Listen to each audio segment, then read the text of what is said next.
Yo, what's up? Ako si Yolam ng Dapper Juice at may kasama tayong magandang model. What's your name? Olga! Madam Olga, isa lang naman ang question ni Yolam sa'yo. Gusto ko sagutin mo ng tapat at totoo. Sige, go. Ready ka na ba? Ready. My question is, have you tried one night stand? Yes!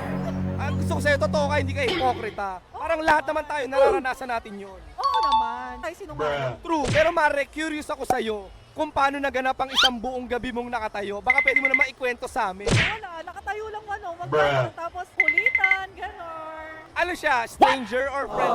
Friend na. Magkakilala na kayo matagal na. Yeah. Paano ka niyaya? Through chat? Hindi, magkasama kami sa inuman. Bar party! Sa bahay. Bahay nino yan. Yeah. Anong iniinom kung maaalala? Red Label. Mayaman!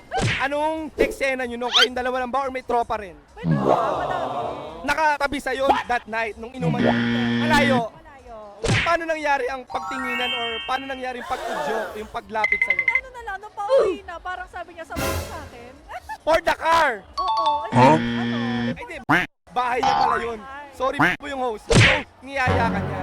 Nag-uwian na yung mga tropa. Dahil ubus na ang red label. Yeah. Natira na lang kayong dalawa. Oo, kami na lang natira, wala na yung Red Label. O sinong tao sa bahay nila, wala ba yung mama at papa? Parang may bata nga. Quiet lang. Nag-uwian ng mga tropa, kayong dalawa na lang. Saan ka dinala sa bahay nila? Sa kwarto niya, syempre. Sumunod ka naman agad. Oo. Siguro bet mo yung guy. Oo, bet. Pogi. Oo. Baka pwede namang i-define mo sa akin kung anong itsura, appearance para ma-imagine namin. Matangkad, moreno, may tato, pogi. Anong pag-approach siya sa'yo? Gentleman naman parang, do you need water? Nauuho ka ba? Okay ka lang ba? Ganon. Baka gusto mo na matulog, pagod ka na, mahinga ka muna. O, kumain ka na ba? Gusto mo bang kumain? Anong eksena mo? For the upo ka ba? Or higa na agad? Or nahiga?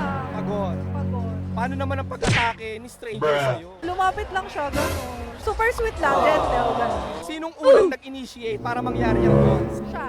Anong unang ginawa niya sa'yo? Basta kung ano na Na-imagine ko na nga rin. Ano hindi mo makakalimutan na sinasabi niya habang ginagawa niyo yon? kanino ka lang. Kanino ka lang? Hindi ko kinaya yon. Anong reply mo? Sa'yo lang ako. Ayaw sabihin yung pangalan. Charot. Issue. Kung mapapanood niya to ngayon, anong message mo sa kanya? Uy, miss na kita. Uulitin pa? Baka hindi na. Nahuli na kami. Huwag mo itatanggi. Nakita mo ano tagas ni Kuya Guy. Ano siya? Ducks or Jutes? Literal. Basag ang bahay ang punan.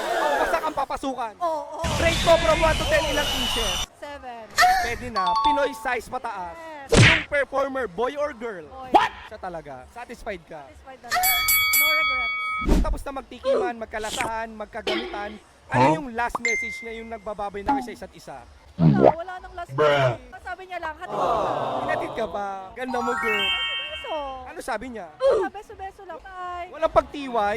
ulo. Beso lang, ingat ka, gano'n. Ginamit ka lang, di mala nag-thank you. Huwag ka, nag-uusap kami, no? Hanggang ngayon! Oo, day, nag-uusap kami. Siyempre, ito ay fantasy lang naman. Hindi natin alam kung totoo or eme-eme lang. Don't judge us. We are here to entertain you. At siyempre, anong advice mo sa mga youth, kabataan, teenager na baka madapa, matisod, magamit ng mga F-boy, maloko, mapol, para makaiwas sila, ano yung advice mo para maka-reject or decline in a nice and gentle way? Siguro, unahin muna nila yung pag-aaral nila. Tapos wag basta-basta papatag yung kanila kasi mahirap na ngayon. Lalo ngayon, sobrang hirap ng panahon ngayon na may mga klase ng sakit. Like HIV or AIDS. Yes. So use contraceptives. Oo, totoo yan. Tsaka mamili kayo ng lalaki, wag basta-basta.